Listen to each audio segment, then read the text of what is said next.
Bueno, he estado pensando bastante sobre lo que iba a compartir en el día de hoy, ¿no? Creo que la palabra profética, la que tenemos en la Biblia, es muy importante averiguarla. Al menos de momento no pienso traer un estudio exhaustivo de lo que sería la profecía de los tiempos finales, pero sí las cosas básicas y, a mi parecer, esenciales que debemos conocer. No sé si sabéis que hoy mismo, hace unas horas, a las 7:30 de la mañana de aquí y 8:30 en Israel, comenzó la tregua entre Israel y Hamás, donde se iban a devolver un cierto número de prisioneros. La verdad que he estado en otra cosa y no he podido ver si se ha producido ya ese acontecimiento.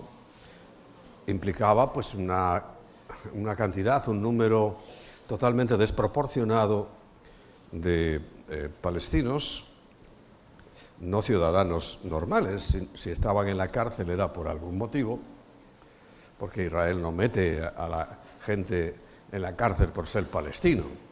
Y eso a nosotros no nos lo pueden tratar de vender, porque hemos estado, en mi experiencia personal, creo que son 58 veces en Israel. Como iglesia llevamos 36, 37 o 38 años, no sé, porque este año no hemos ido, yendo a Israel. O sea que sabemos muy bien que cualquier información de las que circulan por ahí es mentira. El palestino que quiere trabajar, que se integra, no tiene el más mínimo problema. No lo meten en la cárcel por ser palestino. Pero eso es un poco la información que está circulando por ahí. Pero bueno, es un asunto importante, porque si en el desarrollo de toda la secuencia de eventos que hay para el tiempo final es importante. Es importante también, dentro del conjunto de las cosas, que mañana, día 20 de enero, toma posesión Donald Trump, presidente de los Estados Unidos, que tampoco sé si lo habéis ido siguiendo, pero bueno, ha exigido, ha puesto condiciones para que esto de hoy se hiciera. Evidentemente la condición era que todos los secuestrados fueran liberados, pero si no tengo mal entendido, solo iban a ser 3. No sé. Bueno, el caso es que todo esto nos está llevando a un punto en que sí necesitamos comprender al menos la secuencia de los eventos más importantes. En primer lugar, quiero decirte algo.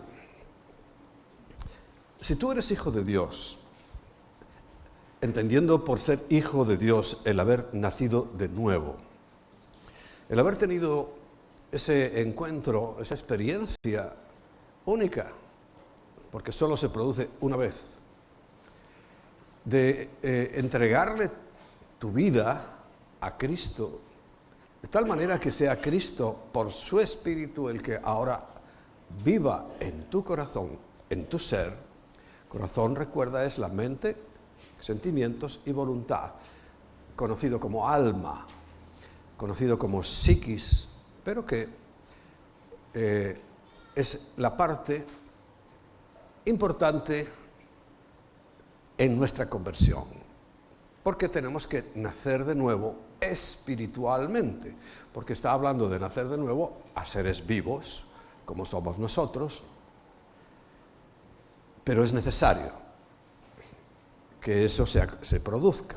Bueno, para los que en verdad tenemos esa certeza y esa seguridad de que hemos creído, hemos nacido de nuevo, pero porque creemos que la obra que hizo Jesús es total, completa, que no hay nada que añadirle y mucho menos que quitarle. Y lo aclaro porque sí hay una gran parte de la cristiandad evangélica que no tiene mucha claridad sobre ese asunto. Todavía creen que hay que añadirle cosas a la obra de Cristo, cosa que es una insensatez total, absoluta. Recuerda, y toma nota de un dato, habrá muchos que no entrarán en el reino de los cielos en la primera fase. Muchos, no pocos, sino muchos. ¿De dónde van a salir esos muchos que luego se ven en Apocalipsis en una situación distinta? Quiero que lo entiendas. En una situación distinta, sirviendo a Dios de una manera que debemos entender también que cuando habla de la iglesia, de la novia, del cuerpo de Cristo, lo refiere de otra manera muy diferente en la eternidad. A nosotros, a la iglesia actual, a la iglesia de los redimidos de Jesucristo, a la iglesia de los nacidos de nuevo, a la iglesia de los que reconocemos sin tapujos y sin excepciones que su obra, la obra de Cristo, es la única y válida para salvarnos, no habla de servicio en la eternidad. De ninguna manera. Habla de servicio. Si habla de adoración, si habla de reinar, si habla de ser sacerdotes, pero no servicio. Todo ese grupo grande, muy grande, enorme, como lo vio Juan cuando estaba ahí en el cielo, debajo del altar, para servir, era una multitud incontable de toda lengua, raza y nación. Porque no solamente pues ocurrirá a los que estemos ahora, que evidentemente va a ser así, y todos los que nos precedieron, ¿en qué situación van a estar? Pues en la misma. Todo el que no creyó la obra completa de Cristo, ¿dónde va a estar? ¿Cómo va a estar? Porque sí es posible recibir a Cristo y tener ese error. Bueno, es posible.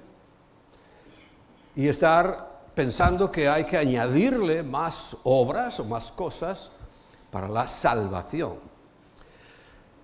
Porque se confunde con la santificación. La santificación depende mucho de nosotros, principalmente de Dios, todo. Pero claro, la santificación depende mucho de nosotros, pero la santificación no es la salvación. La santificación es un resultado de los salvos. Se salva uno por Cristo, por creer en su obra y punto. Ahora, hay un evento que yo considero que es un premio, es un galardón, forma parte, lo menciona la Biblia muy específicamente con una corona y una bendición especial para los que aman su venida. Porque hay gente que no espera su venida, y mucho menos el arrebatamiento, ni esas cosas.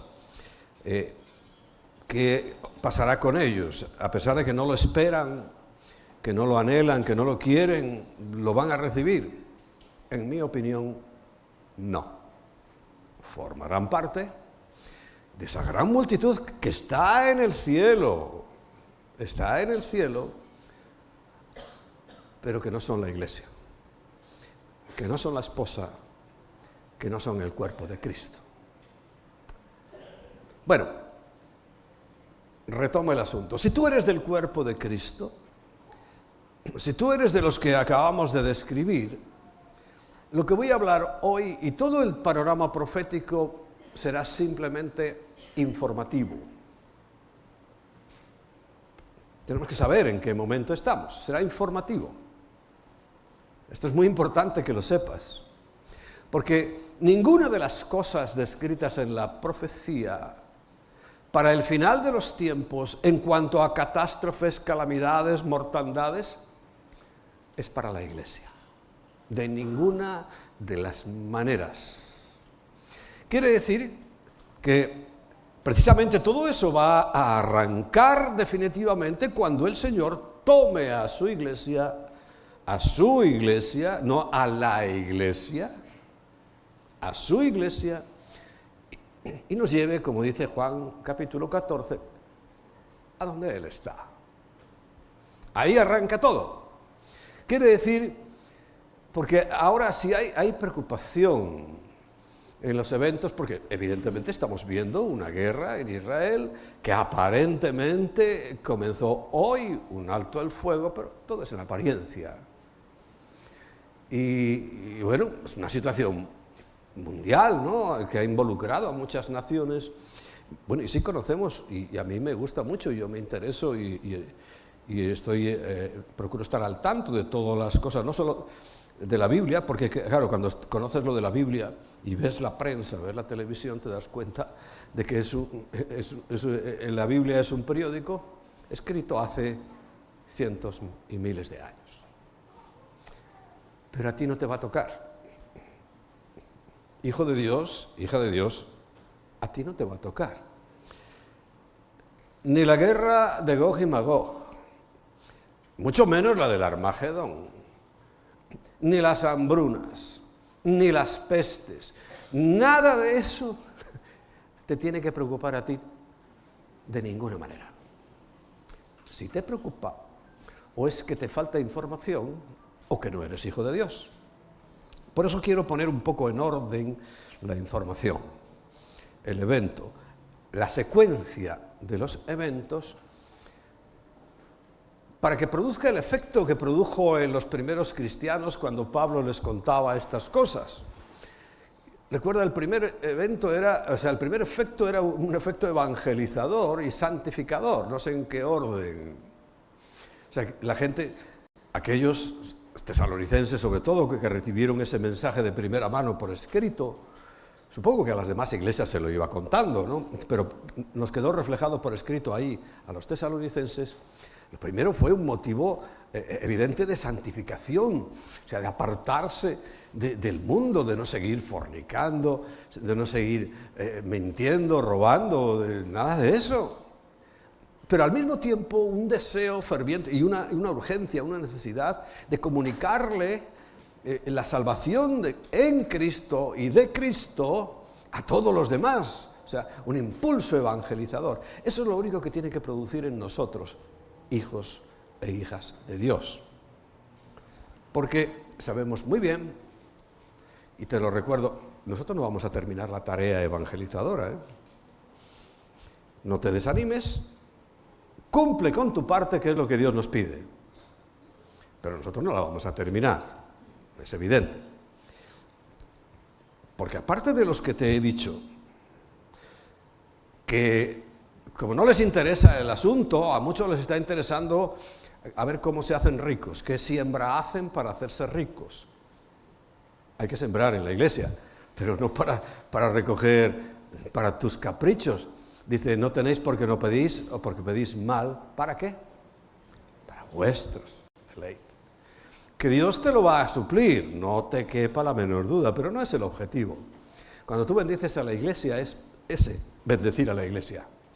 Que el Señor te lo devuelve, que es lo más probable, bueno, es un resultado, pero no es el objetivo. Pero hoy, no sé si sabes que en muchos sitios se predica como objetivo el enriquecimiento personal. Pero ¿sabes quién es el único que se enriquece personalmente? El pastor. El pastor es el único que se enriquece realmente. Porque es una mentira, es poner, como dice, el carro delante del burro. El burro va delante y el carro detrás. O sea, es la consecuencia de una generosidad que por nosotros practicamos mucho, va a ser esa, pero no es el objetivo. Nunca puedes tener eso en tu mente. Tienes que saber que va a ocurrir, que puede ocurrir, pero también puede que no. También puede que no. Cuando tú sabes tu objetivo, que es bendecir a la iglesia, bendecir pues lo que hacemos como iglesia, etcétera, etcétera, entonces no te va a causar ninguna extrañeza, ni trauma, ni nada en tu corazón el que no pase. Repito, cosa bastante improbable, porque Dios es fiel y es bueno y nos lo ha demostrado una y otra y otra y otra vez, así a lo largo de los años en los que hemos estado realmente cumpliendo con ese plan, que es otro plan, el financiero, que Dios tiene. Ya sabes que ese plan financiero para la Iglesia trata de ser derribado y atacado, que se basa principalmente en los diezmos. Está siendo muy atacada a su segunda venida, que es parte de lo que hoy vamos a hablar. Bien, entonces el estudio de la profecía se nos tiene que volver verdaderamente claro y no confuso, y la confusión puede venir en parte por el desconocimiento de cómo el orden de los eventos que se van a producir. Puede causar temor cuando lo que dice la Biblia que es. Cuando veáis que estas cosas suceden, que no son las del final, el Señor lo dice claramente, es solo el principio de los dolores, dice, erguid vuestras cabezas, o sea, levantad tu cabeza, alégrate y gózate porque ya tu partida, tu redención está cerca. O sea que no tiene que haber ninguna preocupación, pero sí hay mucha preocupación. Porque no se sabe si esto que está pasando ahora tiene que ver con lo que dice la Biblia, no se sabe si vamos a pasar todos por ese asunto. Mira, mañana va a dar un giro así importante. Lo de hoy es importante, pero mucho más importante en cuanto al panorama es que mañana el nuevo presidente de los Estados Unidos, que ha dicho muchas cosas, pero yo lo que te digo es para que lo tengas aquí. Dice la Biblia, maldito es con maldición el hombre que confía en el hombre. No te preocupes por Donald Trump. Él hará cosas, no hará otras, pero a ti eso no te importa. Tu confianza está en Dios, no en los hombres. Porque están muy expectantes. Bueno, va a entrar Donald Trump y ha dicho esto y esto y esto y esto y esto. De momento, de lo primero que exigió antes de mañana, ya no se ha cumplido. Era la liberación total de los rehenes. Y al final son 3 los que van a soltar hoy. 3. O sea, quiere decir que no. Sí puede ser un cambio que puede tener unas perspectivas quizá mejores incluso para los creyentes, para los cristianos. Y por supuesto, para el pueblo, nuestro pueblo hermano, los judíos, pues están muy expectantes, muchos de ellos, de qué va a pasar. Porque las cosas que ha dicho, las ha dicho con mucha firmeza y lo conocemos de la otra etapa, que es un hombre pues, que sabe negociar o se le permitió negociar, etcétera, etcétera. Bueno, pero eso no nos importa mucho a nosotros. Simplemente forma parte de todo esto que estamos viendo. Pero lo más importante es, y vamos a hacer, para ponerlo bien en orden, algo que se usa en el mundo empresarial, y es un calendario retrospectivo. ¿Qué significa esto? Todas las empresas, sea que vayan a fabricar coches, aviones o zapatos, lo que sea. Bueno, ¿cuál es mi objetivo? Vender zapatos. Vender muchos zapatos y ganar dinero. ¿Vale? Ese es el objetivo. Entonces, cuando es un volumen mayor, no estoy hablando de zapatos, estoy hablando de un volumen importante, se reúne la directiva de la empresa, todos los consejeros, etcétera, etcétera, y teniendo claro el objetivo final, usan un método que es el calendario retrospectivo para llegar a ese fin. De tal manera que empiezan a decir, bueno, para fabricar aviones, ¿Qué necesitamos? Y hacen un inventario. Pues necesitaremos maquinaria, obreros, naves especiales, equipo de vendedores. Empiezan a hacer un inventario, que es lo que yo siempre le digo a la gente. Dice, bueno, a ver, vamos a tomar una decisión, pero vamos a poner las fichas en la mesa, a ver qué hay. Luego los vamos a ordenar, pero primero tienen que estar las fichas ahí en la mesa. Entonces hacemos el inventario. Bueno, un método parecido, porque claro, ese inventario retrospectivo con el objetivo final bien definido, te marca el principio, por donde tienes que empezar.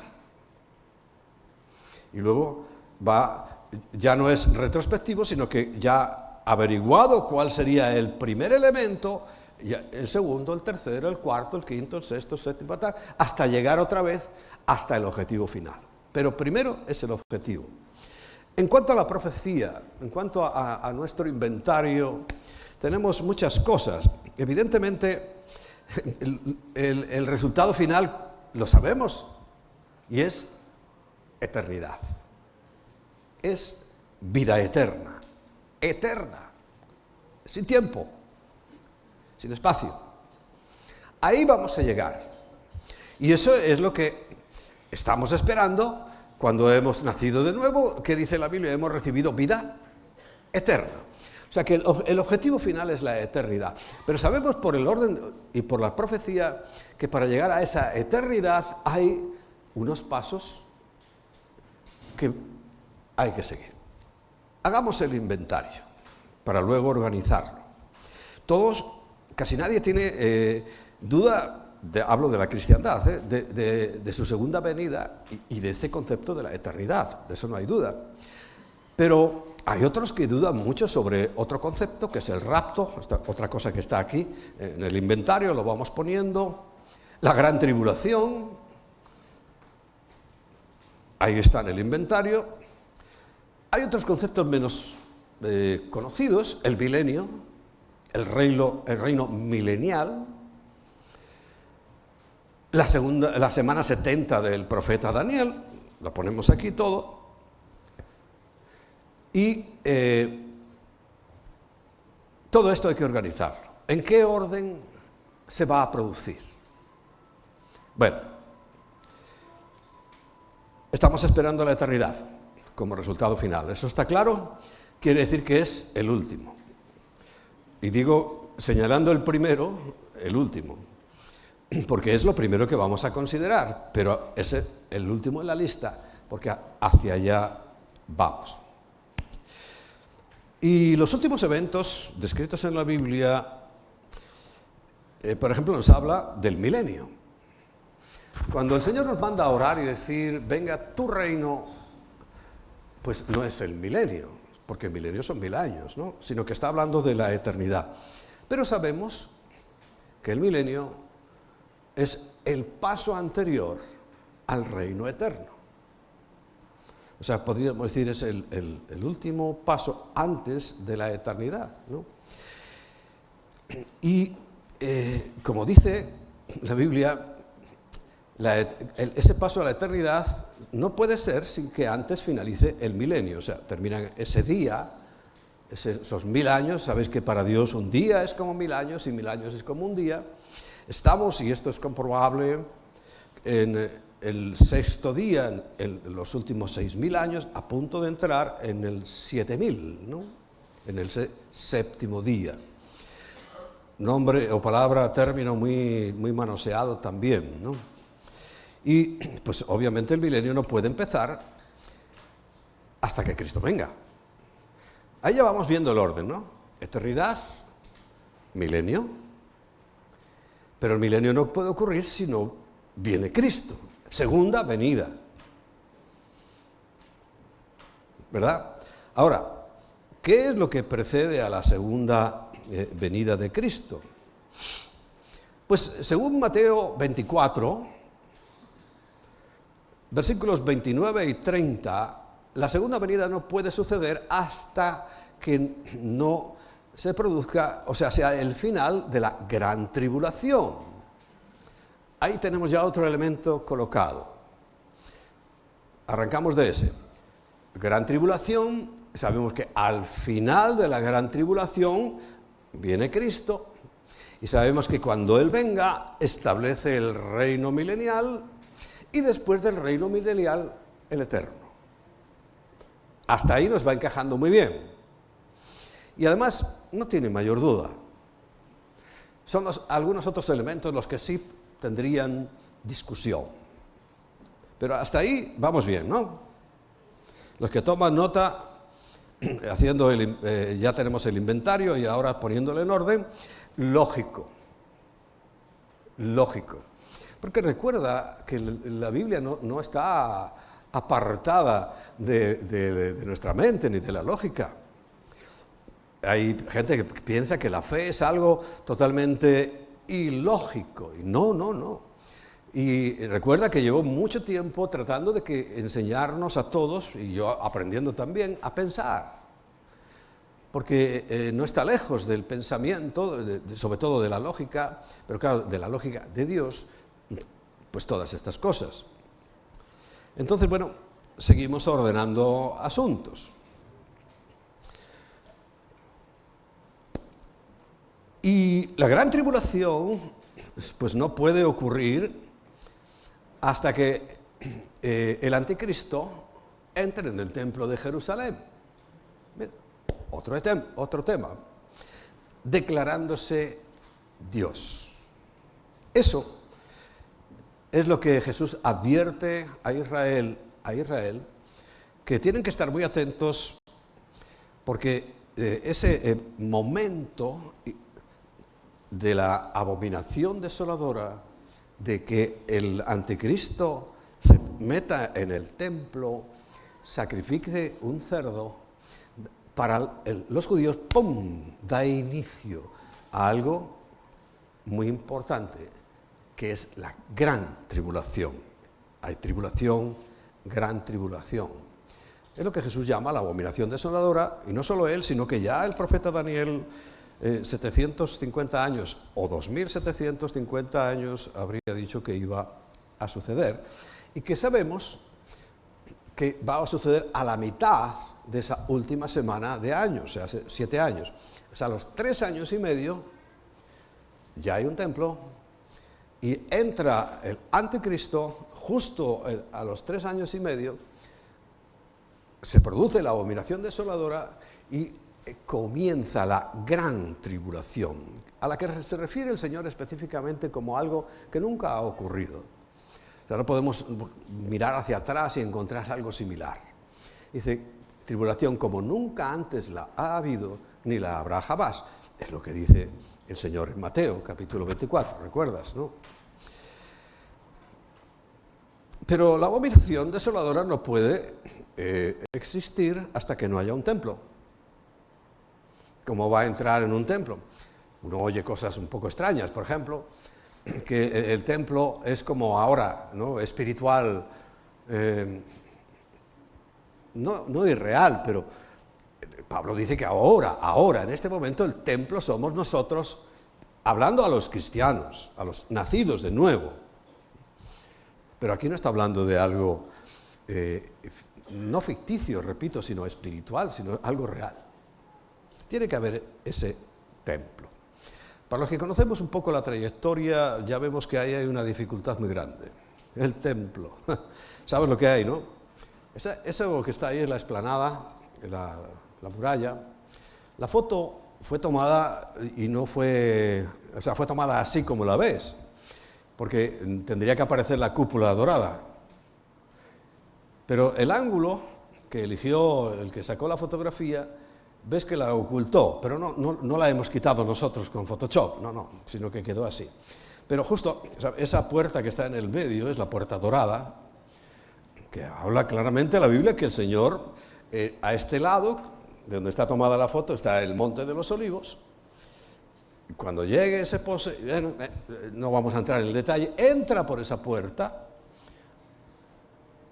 pero ¿entra a dónde? ¿A la mezquita de Omar? No, entra al templo. Pero el templo tiene que ser reconstruido. Y tiene que ser Exactamente. Sabemos muy bien, porque lo hemos estudiado y yo lo he compartido desde hace años, que esta línea recta que yo estoy señalando con mi mano y que ves ahí en la puerta dorada, la cúpula está más a la izquierda.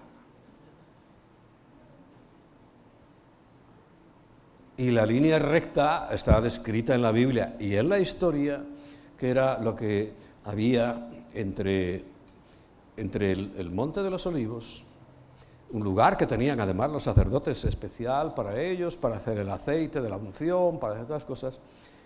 Y dice Josefo, Flavio Josefo, que entraba recto y por un puente que había ahí en el Valle del Cedrón, el torrente del Cedrón, que está en medio, y entraba por esa puerta que era la del sacerdote y entraba directo al templo. Y la mezquita está varios metros a la izquierda, o sea que el templo estaba en esta dirección. Bueno, ya sabéis que si seguimos la misma dirección en línea recta, ¿qué está?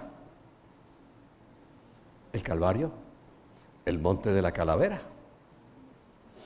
Y también hay un estudio que yo me lo afirmo y reafirmo, que justamente debajo del Monte de la Calavera está el Arca de la Alianza guardada, porque fue llevada por el túnel de Ezequías desde el templo, ahí con un mecanismo que también lo he explicado, bajó a uno de esos túneles y en línea recta, ¡pum!, la pusieron debajo del Monte de la Calavera. Bueno, esa parte no la vamos a desarrollar hoy, sino para que veas que ahí tiene que haber un templo real, físico. Y te hago énfasis porque en lo que vamos a desenmarañar hoy es cómo va a ser posible que ese templo se haga, porque hoy sería la Tercera Guerra Mundial, todo el mundo lo dice, ¿no? Vamos, imagínate, si solamente sube algún judío de los ortodoxos o de estos colonos, que sube alguno y la que se monta. Bueno, la primera vez que hubo una cosa seria de esa, como nosotros llevamos tantos años yendo, vimos la primera intifada, la segunda y todas las intifadas. Fue por ese motivo. Pedradas, asesinatos, todo cerrado, bueno, solo porque subieron. Imagínate pretender hacer un templo. Pero vamos a averiguar si es posible. Y tiene mucho que ver con este orden del que estamos hablando. Bueno,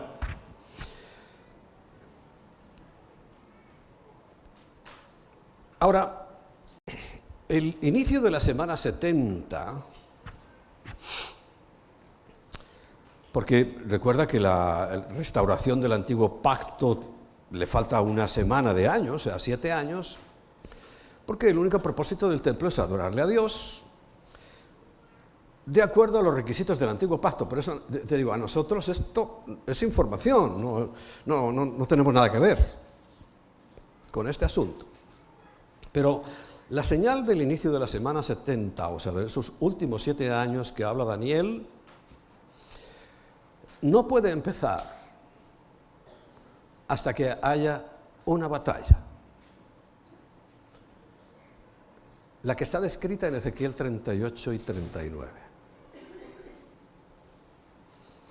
He oído, y esa batalla que llaman la de Gog y Magog, la sitúan al final, como el último evento antes de que Cristo venga.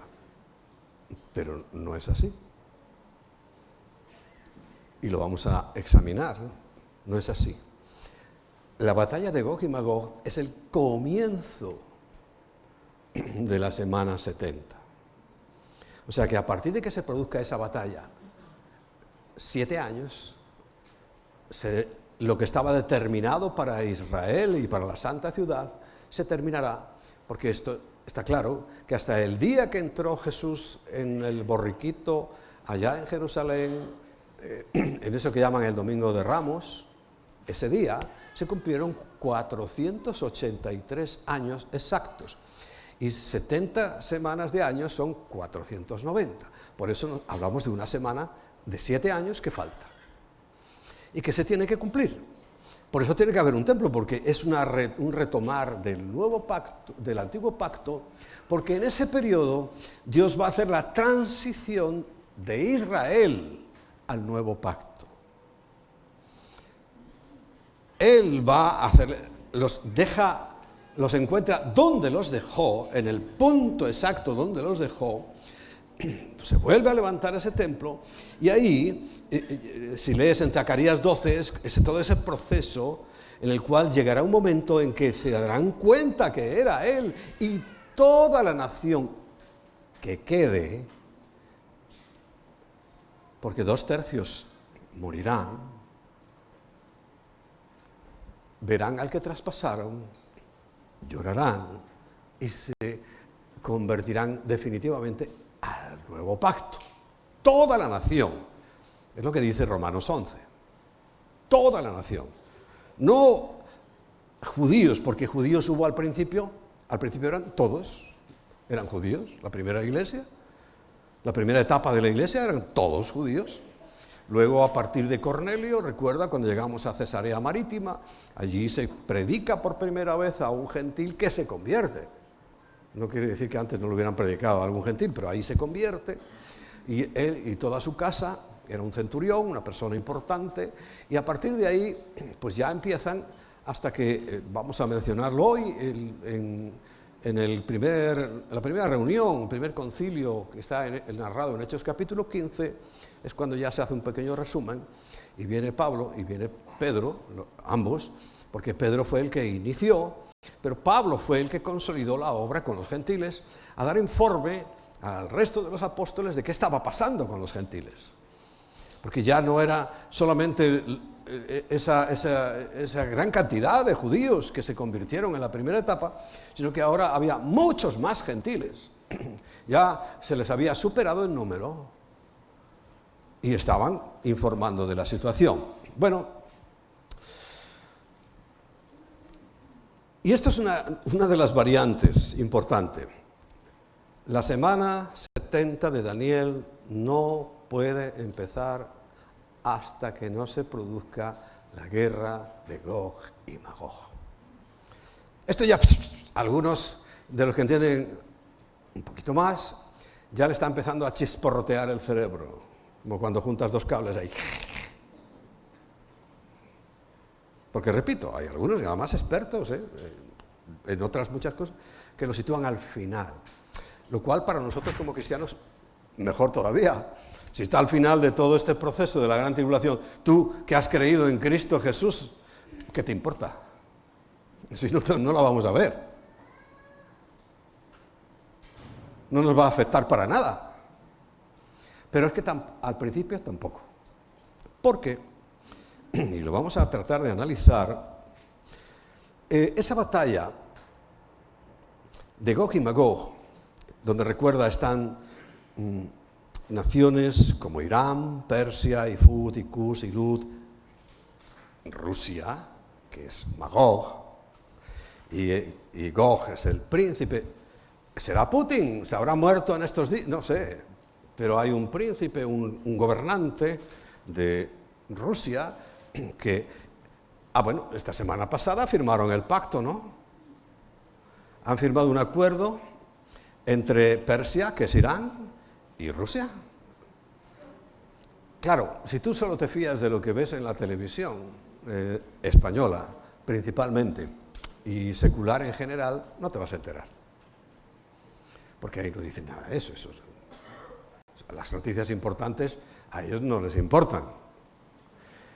Pero esta semana que está terminando, se ha firmado entre Rusia e Irán un pacto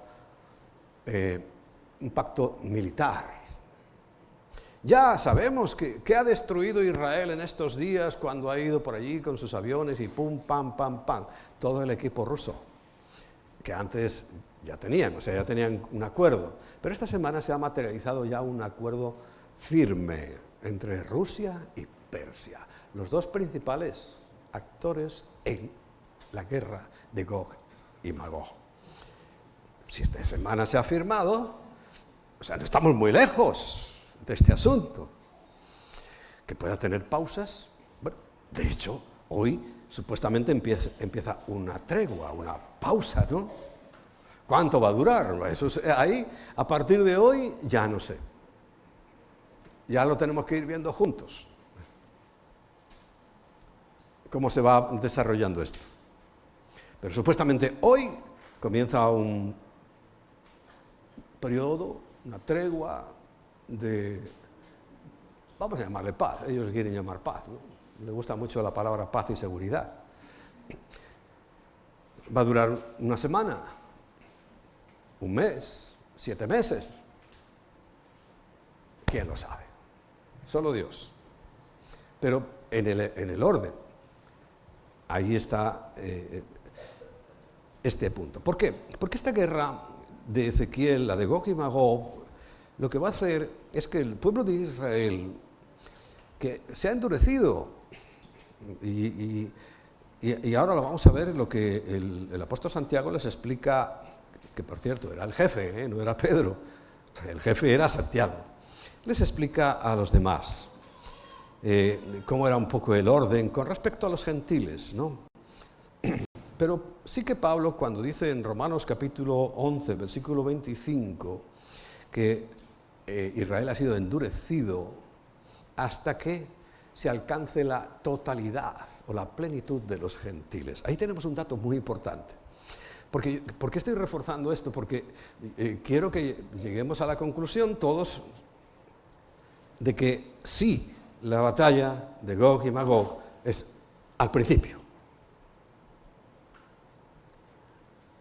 No la vamos a ver, pero va a ser al principio. ¿Por qué? Porque ahí hay algo muy importante. Entonces, pero sabemos que eso no puede ocurrir porque precisamente en ese texto que luego vamos a examinar hay una referencia clarísima al rapto de la iglesia.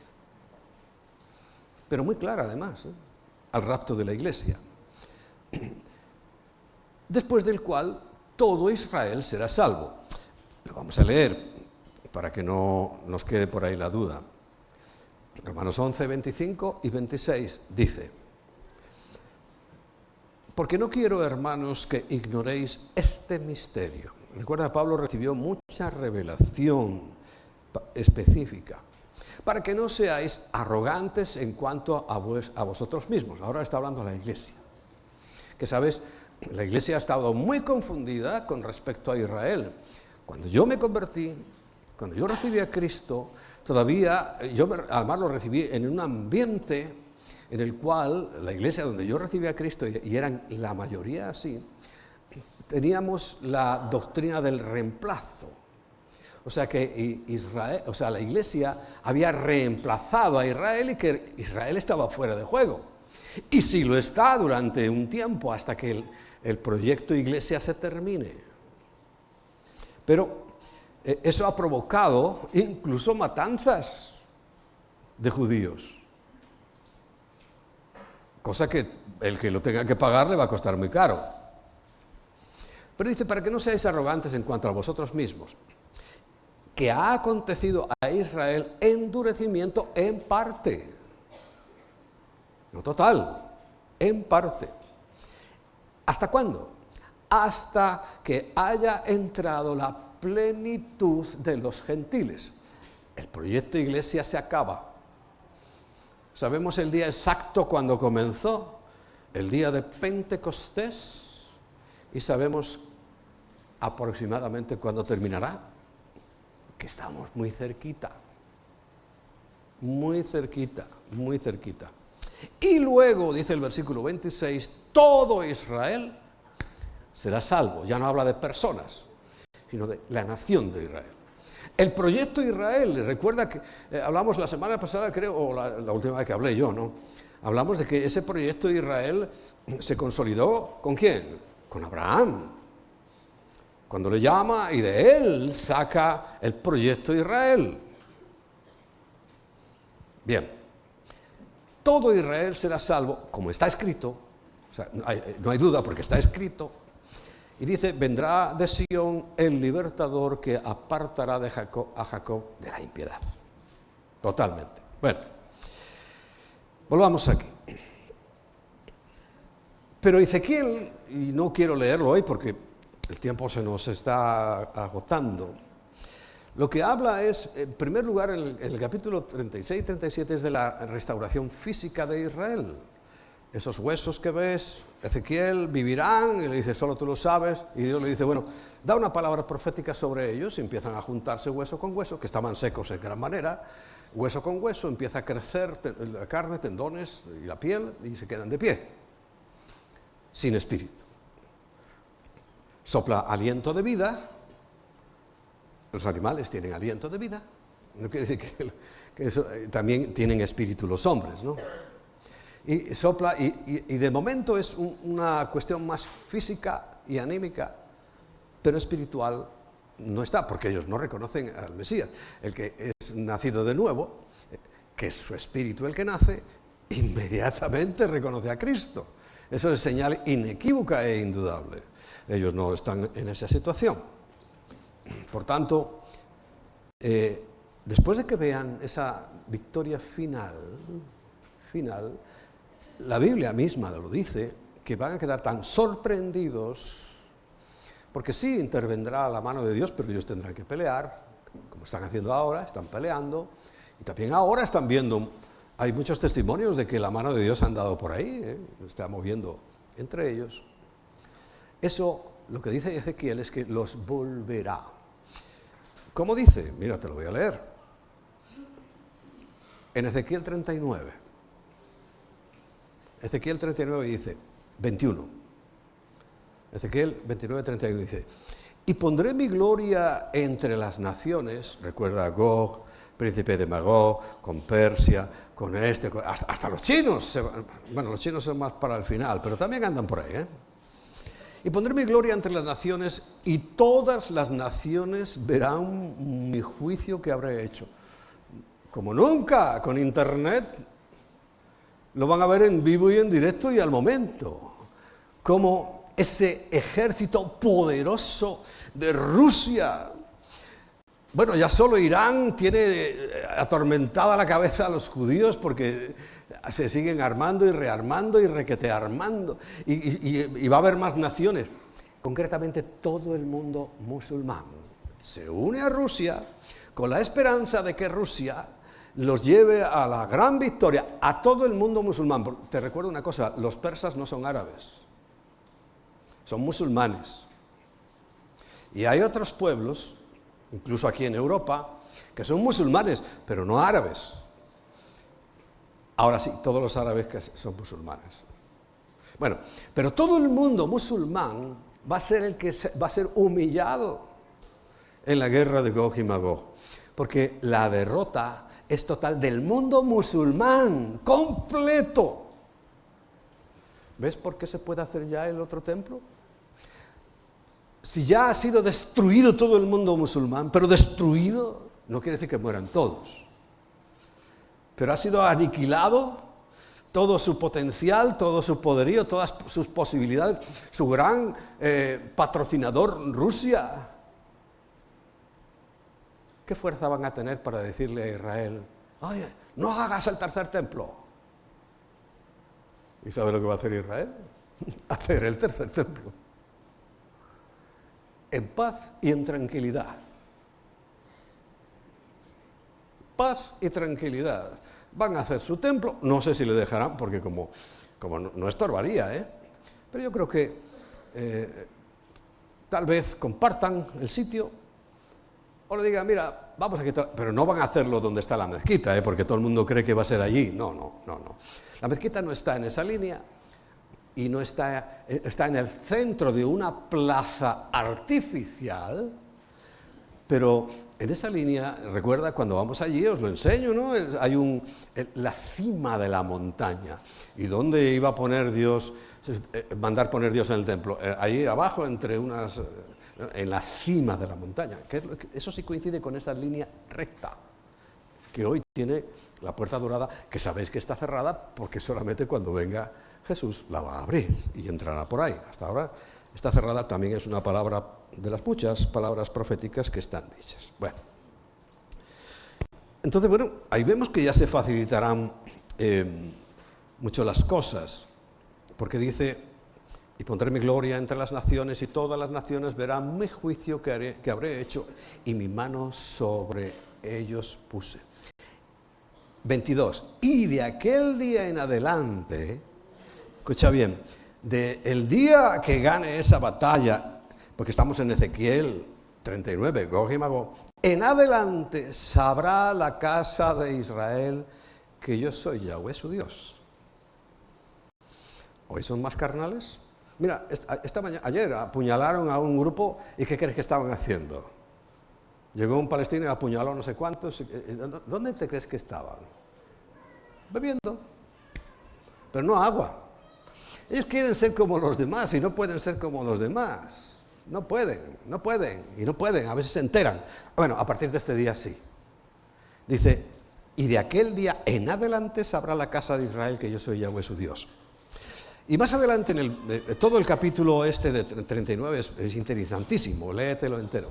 Pero el versículo 28 dice, y sabrán que yo soy Yahweh su Dios, cuando, después de haberlos llevado al cautiverio entre las naciones, los reúna sobre su tierra. Y además dice, sin dejar allí a ninguno de ellos. O sea, después de la batalla de Gog y Magog, todos los judíos se van a Israel.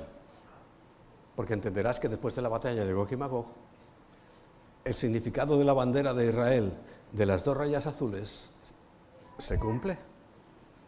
Desde el río Éufrates hasta el río Nilo. Habrá una prosperidad, habrá unos recursos impresionantes, y ahí sí todos los judíos, porque además es algo espiritual, Dios los va a impulsar a que vuelvan a su tierra, se volverán a Israel, y en vez de 10 millones, pues Israel tendrá algo más de población. Como han vencido a todos sus enemigos, ahí entiendes que será un pueblo tranquilo. Estarán supuestamente en paz, sin saber que se están reorganizando otra vez. Ya no musulmanes, sino ahí ya entra China, el rey del Oriente, con un ejército de 200 millones de personas. ¿Quién tiene un ejército de 200 millones de personas? Solo lo puede tener China. Pero esa es otra parte. Hoy voy a ver si puedo terminar en hora, y a lo mejor tengo que seguir, seguramente tengo que seguir, pero por lo menos que sepamos muy bien el orden. Dice el versículo 29, ni esconderé más de ellos mi rostro, porque habré derramado, ahora sí, de mi espíritu sobre la casa de Israel, dice Yahweh. Eso es después de la batalla de Ezequiel 38 y 39, que es Gog y Magog. Bueno, entonces, vamos a quedar en orden. Ahora sí vamos a darle la vuelta. Hemos hecho ese inventario, hemos puesto los eventos encima de la mesa, y los hemos organizado, empezando desde el final hasta el principio. ¿Y cómo queda? Primero, el rapto de la iglesia. Si lo que viene primero, y está clarísimo, no me da tiempo a explicarlo correctamente, es el rapto de la iglesia, quiere decir que todo lo que pase después, ¿a ti qué te importa? El problema es para los que no creen en el rapto, para los... Y Natanael, hago paréntesis, como él no me ve, cristianos, porque hay muchos cristianos entre paréntesis, pues que forman parte de esa multitud incontable, porque muchos de ellos se convertirán luego. A lo mejor tú que estás sentado aquí estás diciendo, pero este pastor, ¿qué es que está diciendo este hombre? Se le ha ido la chaveta. ¿Qué va a pasar todo eso? ¿Alguno lo estáis pensando? Seguro, estoy convencido. Ay, cuando veas que el rapto se produjo y ¡pum!, de repente nos vamos todos. Espero que todos. ¿Y qué pasa con esto, con otro, el que conocía, mi amigo, el que me habló, el que me... Oye, que me le llamo por teléfono y que no contesta. Y ya preocupado, al cabo de los días vienes aquí y ves una puerta buenísima que hemos puesto, cerrada, y empiezas a asomarte por la verja, y dices, no hay nadie. Es que nos hemos ido.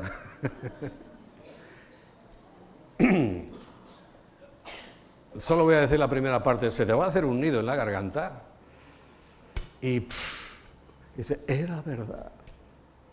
Era verdad. Y se convertirá, claro. El problema de eso, y quiero recalcártelo hoy de nuevo, es que el rechazar, por eso es tan importante. La muerte de Cristo, para mi salvación, el rechazarla hoy, ahora, en este día, hasta este día, posiblemente hasta mañana, porque yo tampoco sé si vamos a llegar a mañana, pero el rechazarla hoy, la muerte de Cristo en tu lugar, va a suponer que es la muerte tuya. ¿Rechazaste la de Cristo? Tienes todo el derecho de hacerlo, pero va a ser la tuya. Va a ser tu sangre la que se derrame. Aparte de cumplir la ley estrictamente y todas esas cosas, pero es tu sangre la que tiene que pagar, ahí sí, tu redención. E irás al servicio, a servir, no sé qué habrá que hacer, si habrá que barrer, limpiar, al servicio en el cielo.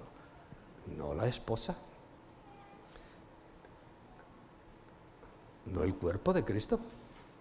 Eso se está formando hoy, hasta hoy. Porque repito, mañana no sé si vamos a estar aquí. ¿Tú lo sabes? Yo desde luego no.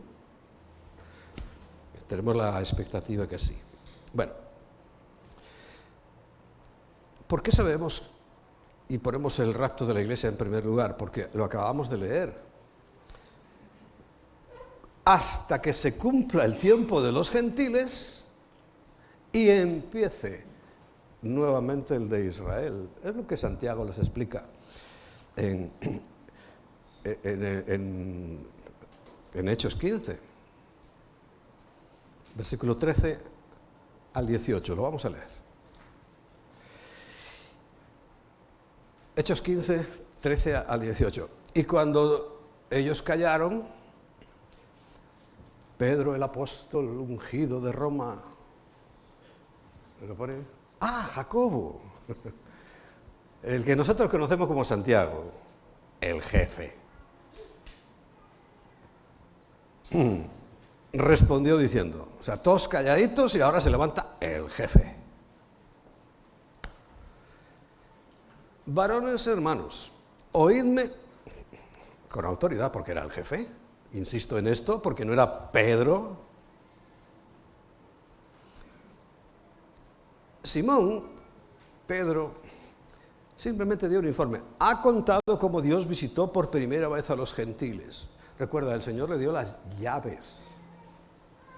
Por su fidelidad, por lo que pasó entre el Señor y Pedro, le dijo, te voy a dar las llaves. ¿Y quién es el primero, después de la llegada del Espíritu Santo en Pentecostés, que abre las ventanas del aposento alto, de la catáluma, y predica, y aquel día se convierte en 3.000? ¿Quién fue? Primera llave. ¿Y quién fue el que estaba ahí orando? Y bueno, el Señor hablándole, Pedro, no seas tan legalista, que vas a tener que ir a pueblos que comen cerdo, déjalos tranquilos, no les atormentes con el cerdo, hombre, que se puede comer, y todo, porque cuando le dice esa visión de mata y come y demás, vale. Pero lo más importante es que estaba ahí en sus historias, en sus cosas, y llegan 2 personas enviadas desde Cesarea Marítima, ciudad nueva que había hecho Herodes, nuevo todo, no, allí no había nada. Pero allí había un asentamiento romano, porque lo hizo para los romanos, se llama Cesarea, del César, ¿no? Y le dicen, mira, que te están llamando que vayas a casa del centurión, tal, Cornelio. Y Pedro dice, no, con gentiles, no se acordaba de que el Señor le había dado la llave para abrir la puerta a los gentiles. Y dice el Espíritu Santo, hazles caso, vete con ellos. Y va, y recordáis pues la primera predicación, Cornelio se convierte, toda su casa con él, y luego, pues imaginé todos los soldados y todo aquella acuartelamiento, o sea, lo que hubiera allí, y pues se empezaron a convertir en masa. Gentiles.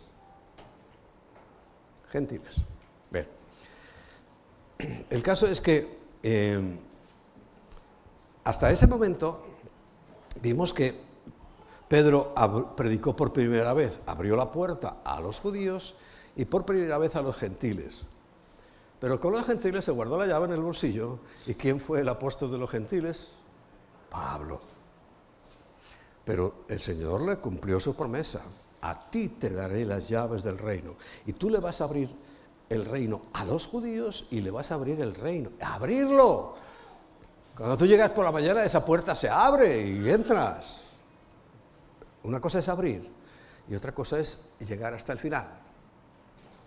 Y esa responsabilidad, lo dice Pablo, yo he sido. Y es que en este concilio lo reconoce. Dice, Simón ha contado cómo Dios visitó por primera vez a los gentiles para tomar de ellos, ojo, pueblo para su nombre. Nosotros somos pueblo para su nombre. Pueblo para su nombre. Y con esto concuerdan las palabras proféticas, como está escrito. Dice, y aquí está la clave, para poner el arrebatamiento en primer lugar. Porque hay algunos que lo ponen en medio y otros al final de la gran tribulación. Pero fíjate lo que dice el versículo 16. Después de esto, ¿de qué? De que Dios tomara de los gentiles un pueblo para sí, Jesús nos ha tomado para sí. Después de esto, dice, volveré, la segunda venida, está clarísima, volveré, y reedificaré el tabernáculo caído de David, el templo,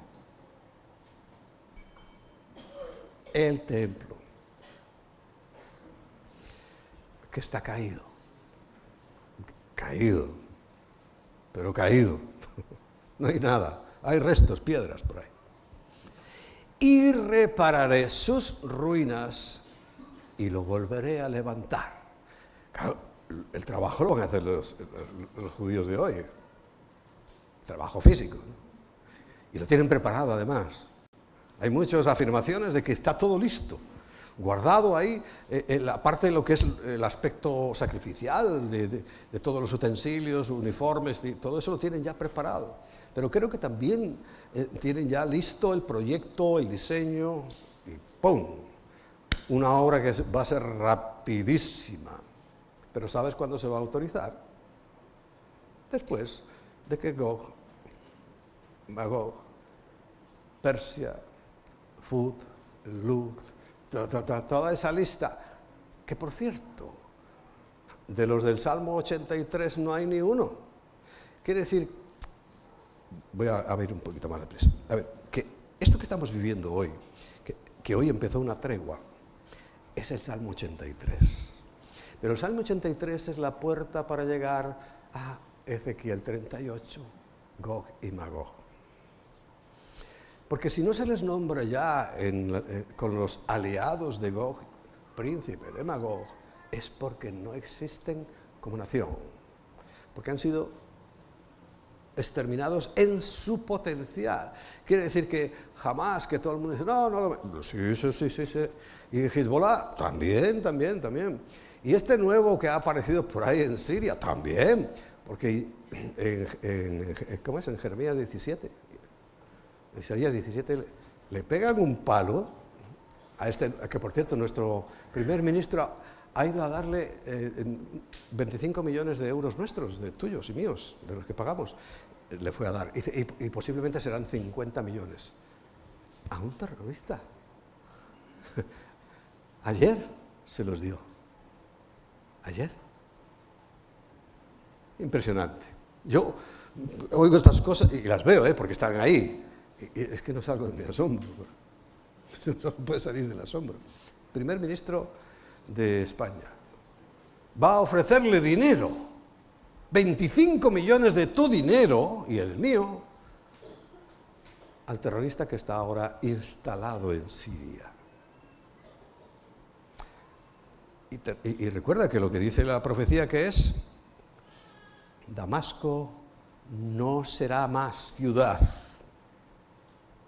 quedará como un sitio por donde pasen las cabras, totalmente destruida. Ahí lo tenemos, va haciendo mérito, porque hasta ahora es todo muy bonito, jijiji, jajaja, y ves, los españoles ya se lo están creyendo. Yo creo que menos los que estamos aquí, y algunos desde hoy, porque tú creías que a lo mejor otra cosa, espero que desde hoy tú no te lo crees, que son de paz y todo eso, ¿verdad?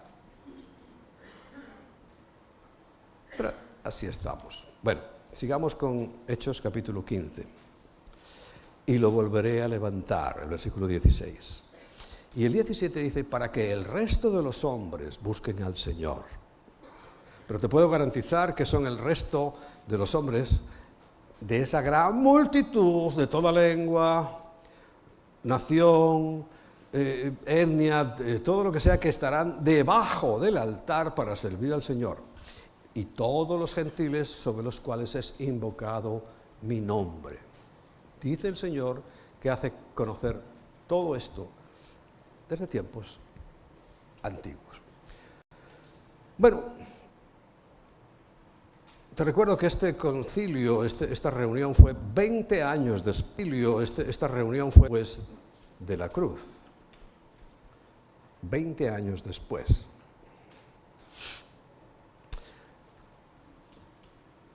Pero quiero dejarlo aquí porque es que con este texto ya voy a terminar porque este texto es para ti y para mí.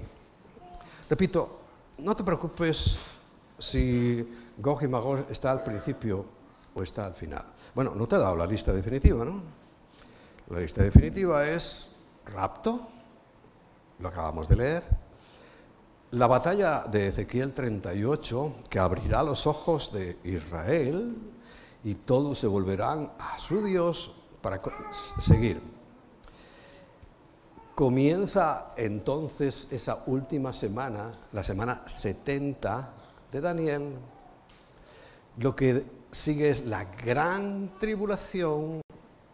La gran tribulación, recuerda lo que hemos ido haciendo, es el final para que se produzca cuando viene Cristo por segunda vez, es al final de la tribulación, ahí sí está Armagedón. Después de que viene Jesús, vence definitivamente en la batalla de Armagedón a todos sus enemigos, que establece el milenio. Y sabemos que el milenio, ¿en qué termina? En el reino eterno. ¿Amén? Este es el orden.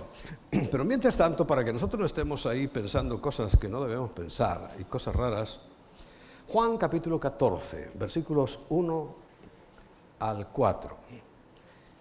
Dice, no se turbe vuestro corazón, porque ¿sabe lo que yo he notado? Viendo las opiniones, lo que contestan algunos pastores en las redes y eso, es que hay un lío catastrófico. Por eso unos piensan que esto es al final, otros que en medio, otros que... Entonces dice el Señor, no se turbe vuestro corazón. O sea, está muy bien que lo sepáis. Te lo voy a ir traduciendo a mi manera. Está muy bien que lo sepáis. Correctísimo que lo sepáis. Pero no te turbes. Eso no es problema tuyo. El problema tuyo es que recibas a Cristo hoy. ¿Creéis en Dios? Les dice, bueno, créete también a mí, ¿no?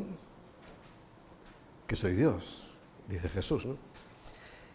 Y les comunica o nos comunica algo muy importante. En la casa de mi Padre muchas moradas hay. No sé por qué hemos entendido que moradas son mansiones y palacios. Aquí solo pone moradas. Un lugar. Ahora, no creo que sea malo, ¿eh? Pero hay esas canciones, mansiones... No. Me expliquen de dónde sale, porque aquí solo pone moradas. Bueno, pero van a ser muy buenas, seguro. Hay muchas. Si así no fuera, yo os lo hubiera dicho, porque el Señor nunca mintió. Y dice, voy pues a preparar. ¿Cuándo se fue? 50 días antes de que llegara el Espíritu, que les estaba prometiendo, ¿no? Porque sigue leyendo Juan 14 luego. Voy pues a preparar lugar para vosotros. ¿A qué le está hablando? a los creyentes en Él, en Cristo. Dice, voy a preparar lugar para vosotros. Y si me fuere, y se fue, y os prepararé el lugar que lo ha preparado, dice, vendré otra vez. Por eso la segunda venida es una de las cosas que nadie debería dudar. Nadie, pero sí hay gente que lo duda, ¿eh? Vendré otra vez, porque aquí está hablando del arrebatamiento, y os tomaré a mí mismo. Cuando tú lees lo que Pablo narra en Primera de Tesalonicenses, capítulo 4, del versículo 13 hasta el 16, te das cuenta. A mí mismo, porque es la cabeza y nosotros el cuerpo, y se va a juntar todo, ¿no? A mí mismo, somos uno. Para que donde yo estoy, vosotros también estéis. Y luego la segunda venida. Vamos a terminar ahí. Hay más argumentos y más cosas importantes, pero recuerda, si tú tienes a Cristo en tu corazón, esto es información. Para que no te turbes, para que no te preocupes, oirás, leerás muchas cosas, pero tú a lo tuyo, a ser fiel, a santificarte. Porque recuerda que además de salvación hay galardón. Y el primer galardón es el arrebatamiento. Pero hay una santificación que tú tienes que querer. Vamos a ver. No puedes seguir yendo a los bares a emborracharte. Ni mucho menos drogarte. No puedes ir a discotecas. Eso para ti se murió. No existe.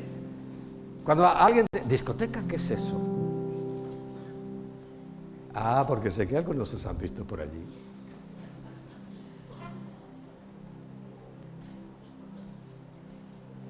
A mí por lo menos me dicen, pastor, venga a una discoteca. Y digo, ¿qué dices? Es que ni cuando era pobre. No, yo, es que hasta de inconverso, antes de recibir a Cristo no me gustaba en nada. Pero para ti se acabó todo eso. Todo, todo.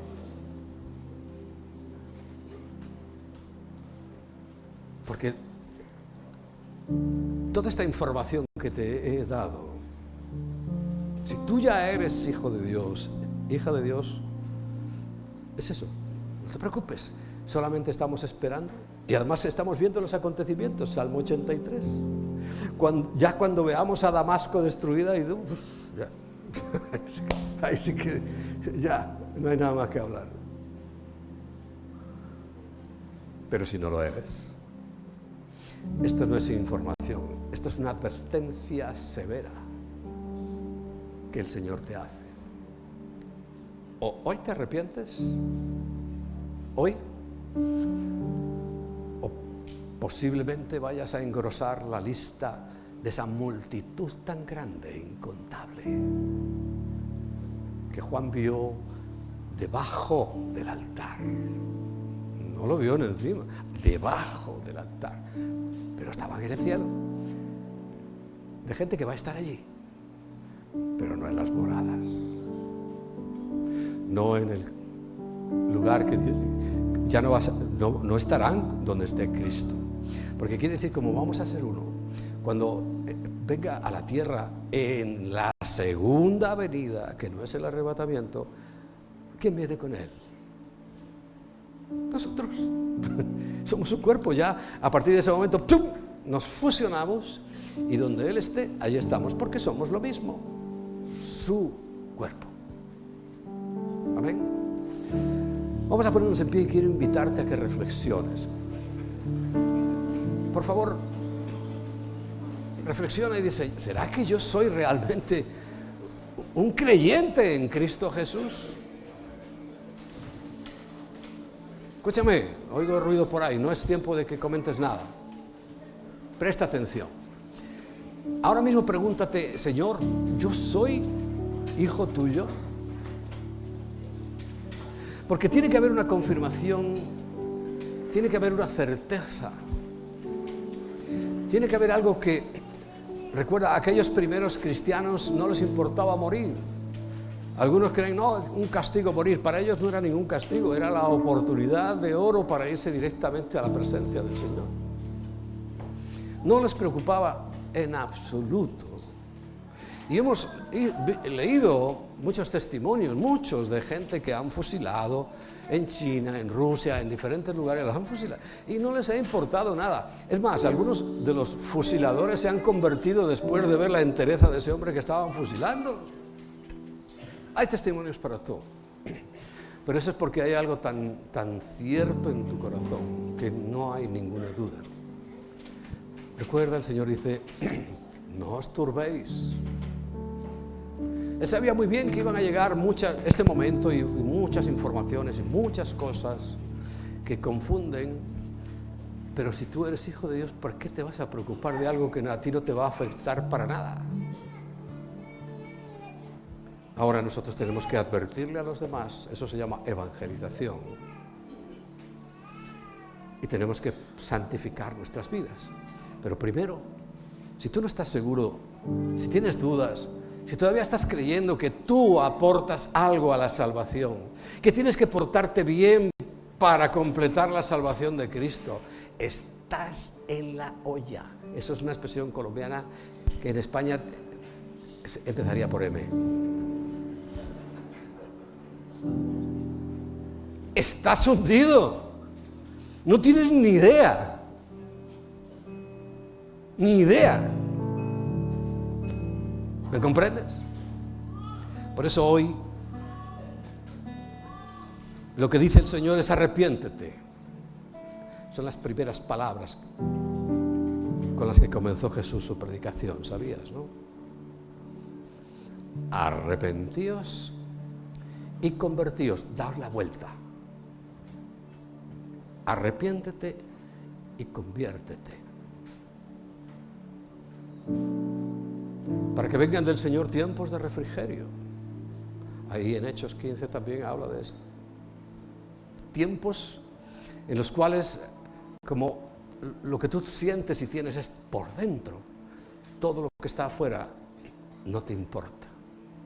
Pero eso tiene que ser cuando tú le abras la puerta. Primero arrepentirte.